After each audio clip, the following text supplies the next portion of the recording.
Astaghfirullah. Assalamualaikum warahmatullahi wabarakatuh.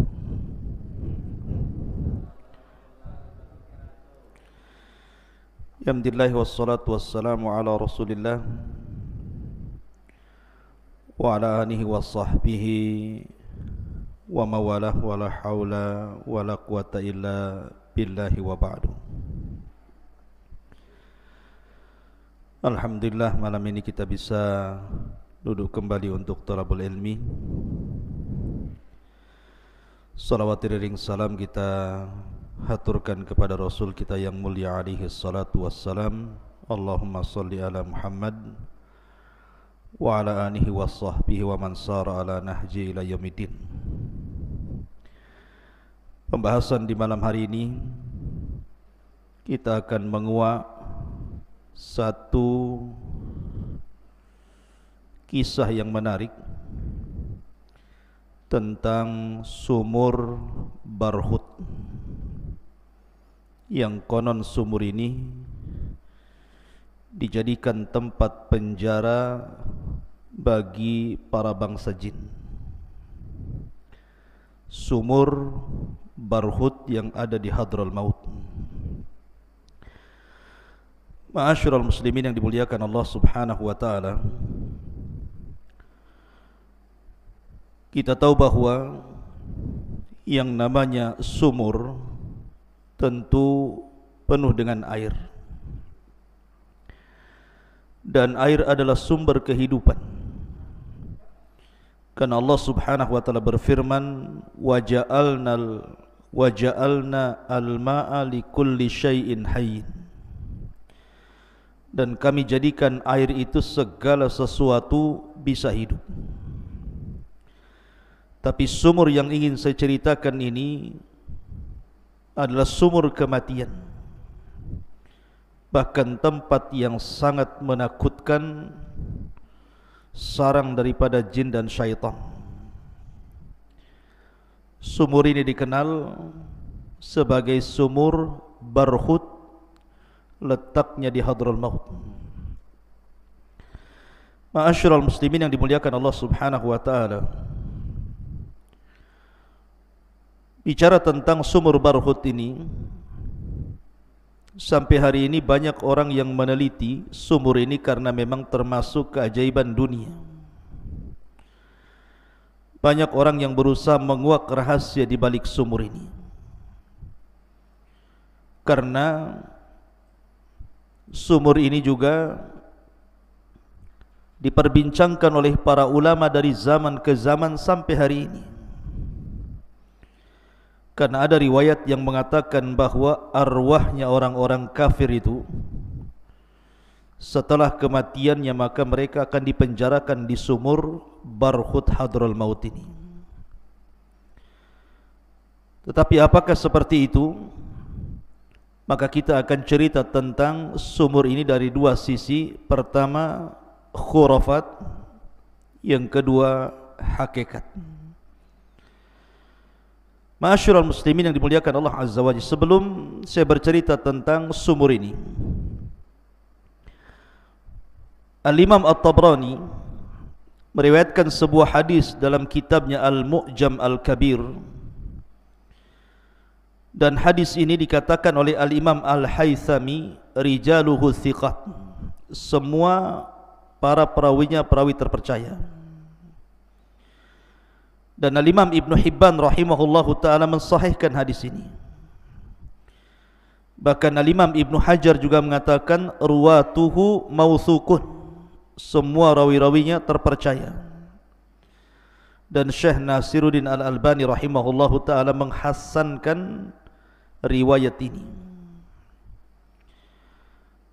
Hadis ini dari Abdullah ibn Abbas radhiyallahu anhuma.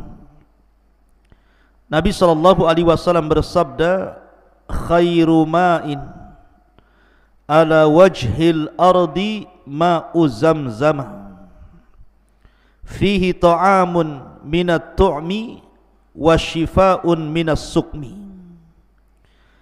Wa syarru ma'in ala wajhil ardi ma'un biwadi Barhut baqiyatu hadral mauta karijlil jaradi minal hawami yusbihu yatadaffaq wa yumsi la balala biha.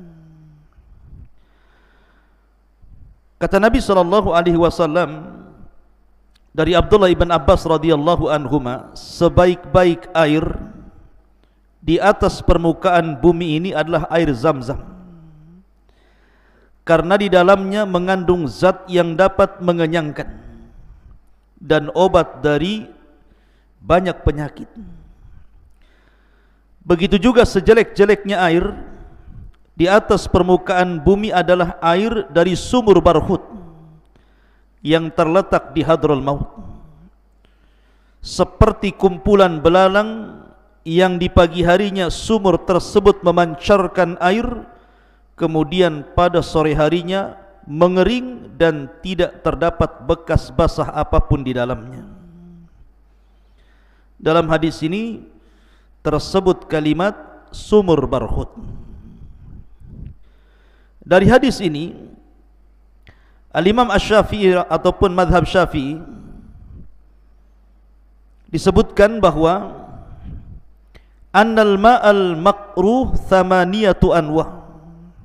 Dalam madhab Syafi'i bahwa air makruh itu ada 8 macam. Artinya makruh digunakan untuk bersuci, wudu ataupun mandi besar.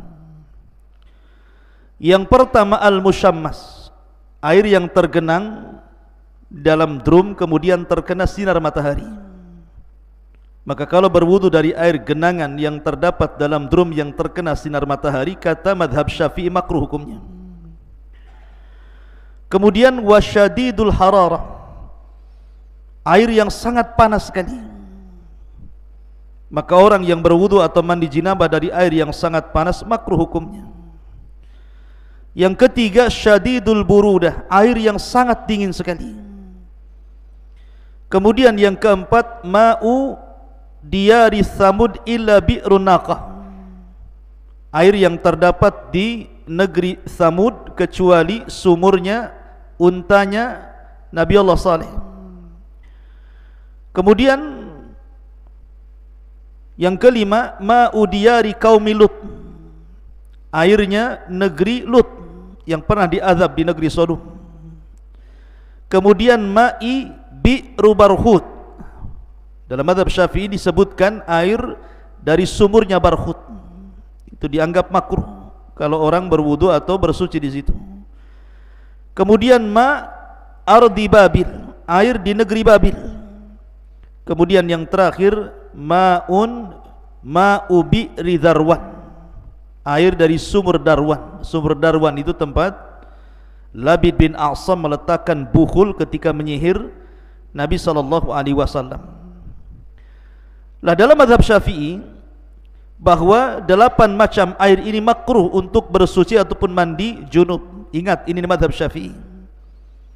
Tetapi kaidah air itu kalau antum belajar fikih tetap mengacu kepada ijma' para ulama bahwa asal air itu suci dan mensucikan, kecuali kalau berubah warna, rasa, bau karena yang merubahnya najis. Tapi selama sifat air itu tidak berubah warnanya, tidak berubah rasanya, tidak berubah baunya, maka hukum air itu suci.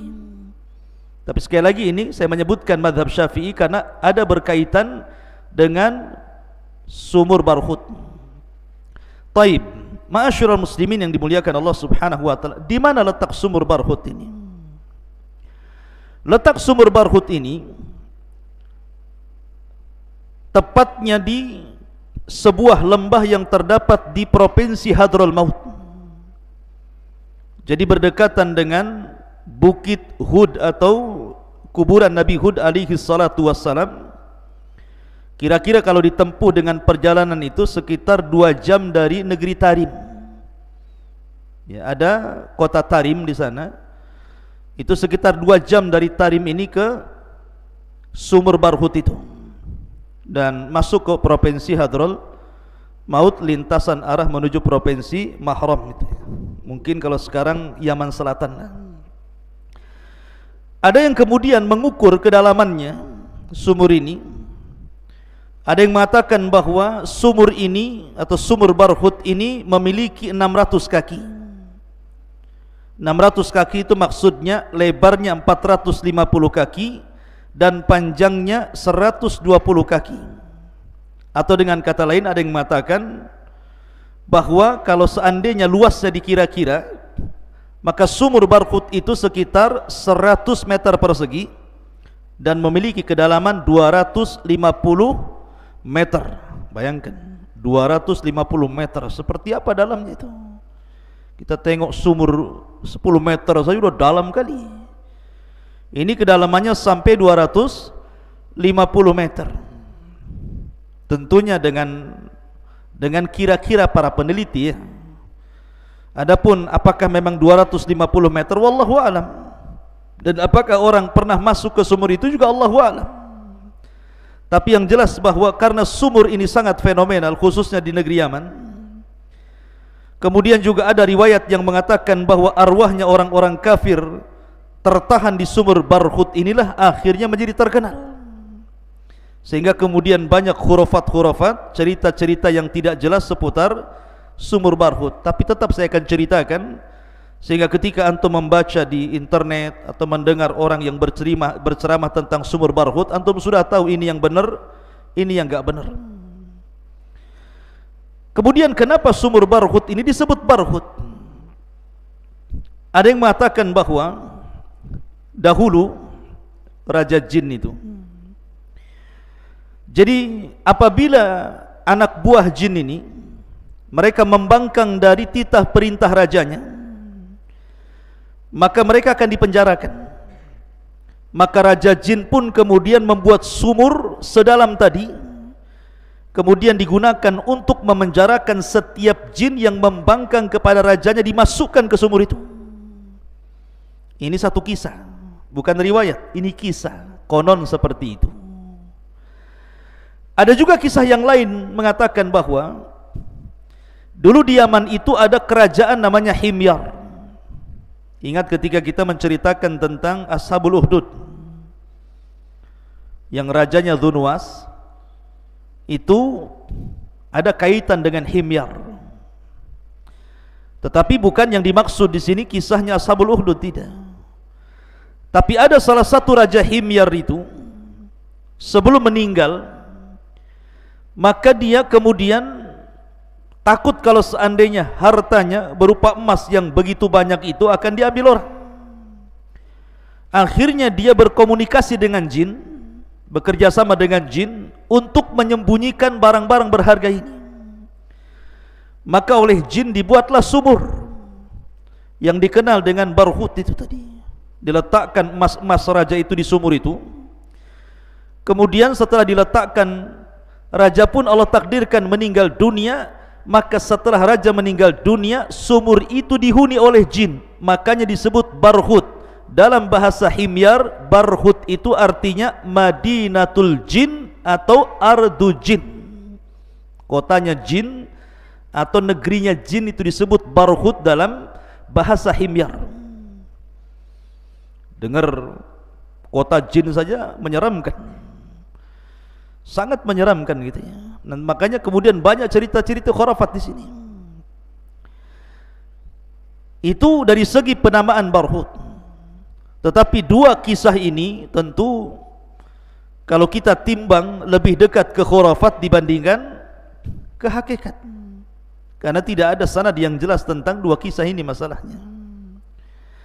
Ma'asyiral muslimin yang dimuliakan Allah Subhanahu wa taala, adapun kisah-kisah yang banyak menyebar di internet ataupun di masyarakat Yaman sendiri ya, tetapi sekali lagi lebih dekat kepada khurafat dibandingkan kepada hakikat. Pertama, satu kisah. Jadi dahulu ada seorang musafir. Jadi ada para musafirin itu, mereka kehabisan bekal air sehingga mereka kehausan. Sehingga karena mereka kehausan, mereka mencari air. Rupanya sampailah mereka di sumur Barhut tadi. Karena dalamnya akhirnya salah seorang di antara mereka terpaksa harus turun menggunakan tali. Ketika sampai di dalam sumur itu, tiba-tiba dia menjerit-jerit dan meminta tolong untuk diangkat. Akhirnya kemudian teman-temannya menarik tali itu. Ketika sampai di atas, rupanya yang terangkat tinggal kepalanya dan badannya sudah tidak ada lagi. Ngeri tidak tuh? Bayangkan, diangkat tinggal kepalanya, badannya enggak ada. Apa enggak ngeri tuh? Ini satu cerita. Kemudian cerita yang lain, bahwa dahulu ada seorang ibu sedang bermain-main di sekitar sumur itu, kemudian meletakkan bayinya di sampingnya itu. Kemudian ibu ini pergi sejenak, sesaat gitu kah, karena sebuah ada hajat. Ketika balik lagi, rupanya bayi itu sudah hilang. Konon katanya bayi itu kemudian dicuri oleh jin yang ada dalam sumur itu, kemudian dimasukkan ke dalam sumur. Itu cerita-cerita ma'ruf. Ma'asyiral muslimin yang dimuliakan Allah Azza wa Jalla. Kemudian ada cerita lagi bahwa sumur itu airnya itu seperti gula manis, tetapi warnanya sangat hitam dan busuk. Kemudian di dasar sumur itu ada pohon-pohon yang ranum yang hijau dan banyak burung merpati, kemudian banyak ular di situ.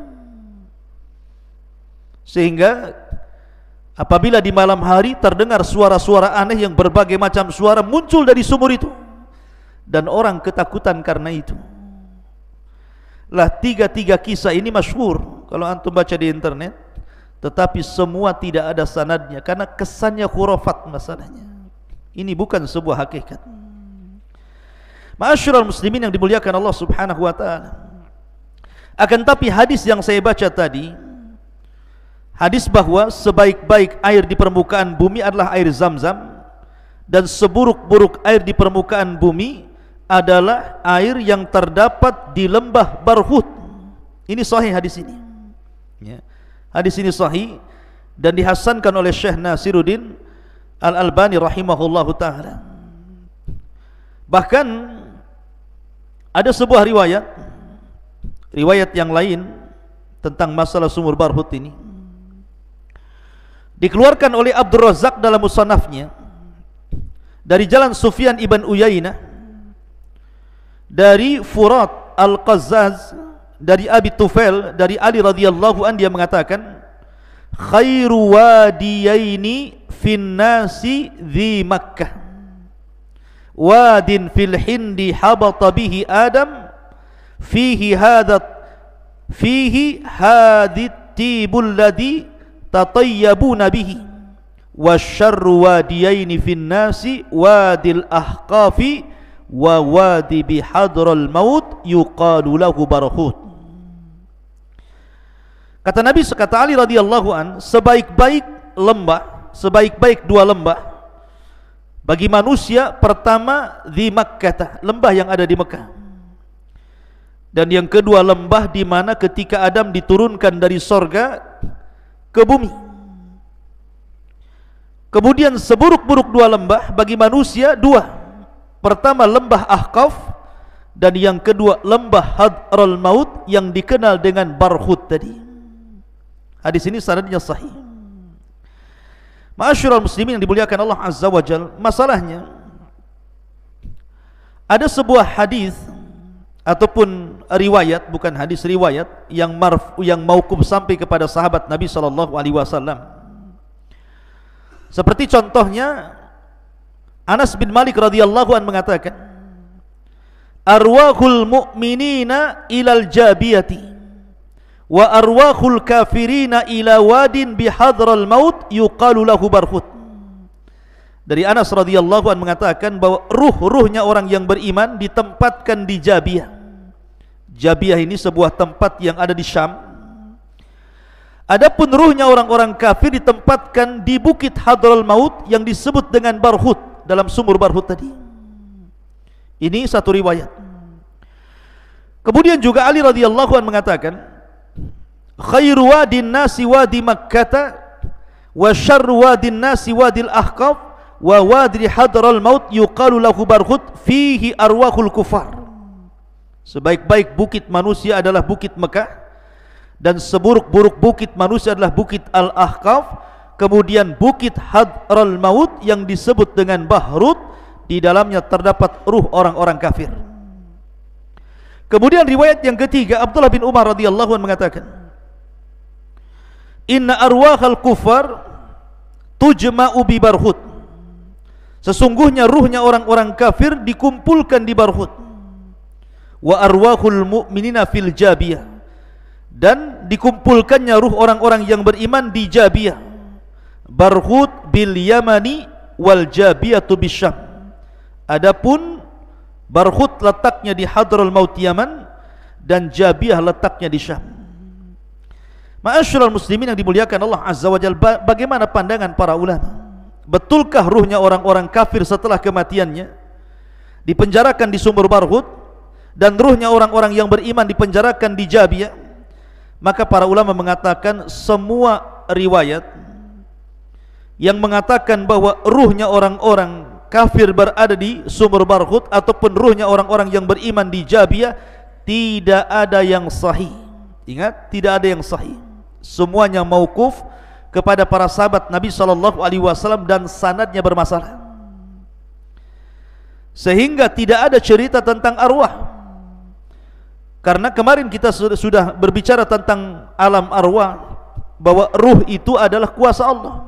Yas'alunaka 'anir ruh qulir ruhu min amri rabbi. Mereka bertanya-tanya soal ruh, katakan ruh itu urusan Allah Azza wa Jalla. Maka kita katakan, lalu ruh itu di mana? Antara menunggu setelah kematian sampai kiamat dibangkitkan itu. Maka kita katakan secara umum, ruhnya orang-orang kafir di neraka, dan ruhnya orang-orang yang beriman di sorga. Dan ini berdasarkan nas Al-Quran, kalla inna kitabal fujjari lafi sijjin wa ma adraka mas sijjin kitabun markun. Kalla inna kitabal abrar lafi illiyin. Allah mengatakan bahwa ruhnya orang-orang yang beriman di illiyin, di sorga. Adapun ruhnya orang-orang kafir di sijjin, di neraka yang paling dasar. Itu pendapat yang sahih. Walaupun ada perincian, ruhnya para syuhada tergantung di bawah-bawah arasy, ruhnya orang-orang yang beriman tergantung di pohon-pohon sorga. Kemudian ruhnya secara umum ada yang masih tertahan di kuburan. Itu khilaf para ulama. Tapi tidak ada yang sahih riwayat yang mengatakan bahwa ruhnya orang kafir berada di sumur Barhut ataupun ruhnya orang-orang mukmin berada di Jabiyah. Tetapi masalahnya sumur ini memang sumur yang menakutkan. Dibicarakan para ulama itu masalahnya.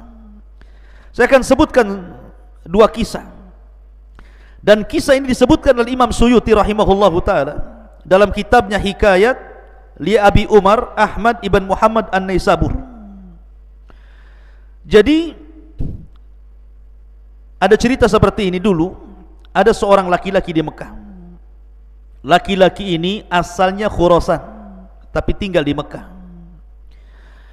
Nah, laki-laki ini orang baik. Jadi banyak orang-orang yang menitipkan barang kepada laki-laki ini. Jadi kalau antum safar, takut barangnya hilang, diletakkan di rumah laki-laki ini. Saking baiknya, banyak orang yang menitipkan barang sama dia. Jadi suatu ketika ada orang yang menitipkan uang kepada laki-laki yang baik ini 1000 dinar. Banyak 1000 dinar. Akhirnya setelah dititipkan uang 1000 dinar, kata Imam Suyuti kisahnya ini, kemudian orang yang menitip uang ini pergi. Allah takdirkan orang ini, orang yang baik ini meninggal dunia. Masalahnya titipan yang 1000 dinar itu dia kubur di samping rumahnya dan tidak diberitahu anaknya.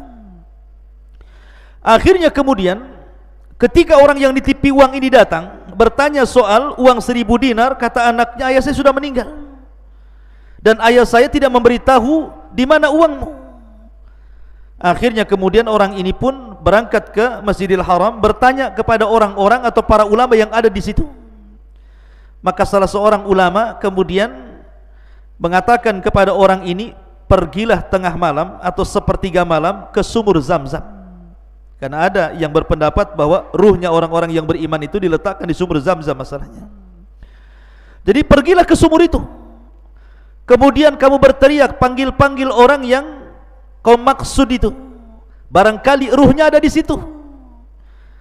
Tanyalah di mana hartamu. Kalau seandainya dia menjawab, maka kamu akan dapat hartamu. Tapi kalau kau tidak dapat jawaban dari sumur itu, pergilah ke Yaman, carilah sumur Barhut. Akhirnya kemudian dia berangkat ke sumur Zam-Zam tengah malam. Kemudian dia pun memanggil-manggil orang yang dititipi barang itu, tetapi tidak ada satupun jawaban.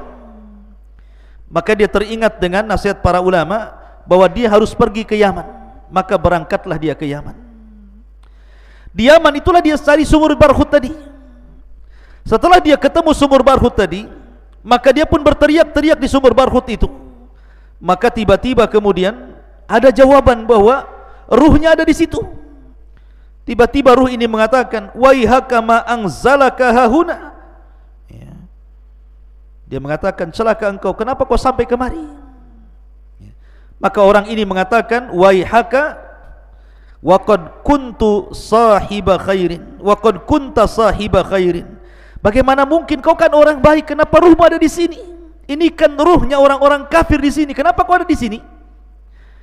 Maka dia mengatakan, dulu aku punya kerabat di Khurasan, aku punya saudara di Khurasan, tidak pernah silaturahim, sampai kuputuskan silaturahim dengan dia, sehingga Allah mengadab diriku dan Allah letakkan ruhku di sini. Kemudian dia bertanya, kalau gitu di mana hartaku, mana uangku yang 1000 dinar itu? Maka kata ruh itu mengatakan, terletak di samping rumahku, galilah di sana, uangmu ada di sana. Akhirnya kemudian dia pulang ke Mekah dan mengambil uangnya. Ini kisah ini disebutkan oleh Al-Imam As-Suyuti dalam kitabnya Hikayat li Abi Umar. Lah kisah yang sama juga disebutkan juga oleh Al-Imam Ibnul Qayyim rahimahullahu taala, dikeluarkan oleh Imam Ibnu Abi Dunya dalam kitab Al-Qubur. Nama kitabnya Al-Qubur, karya Ibnu Abi Dunya. Jadi dahulu ada seorang Yahudi. Yahudi ini baik, tetapi anaknya Muslim. Bapaknya Yahudi, anaknya Muslim.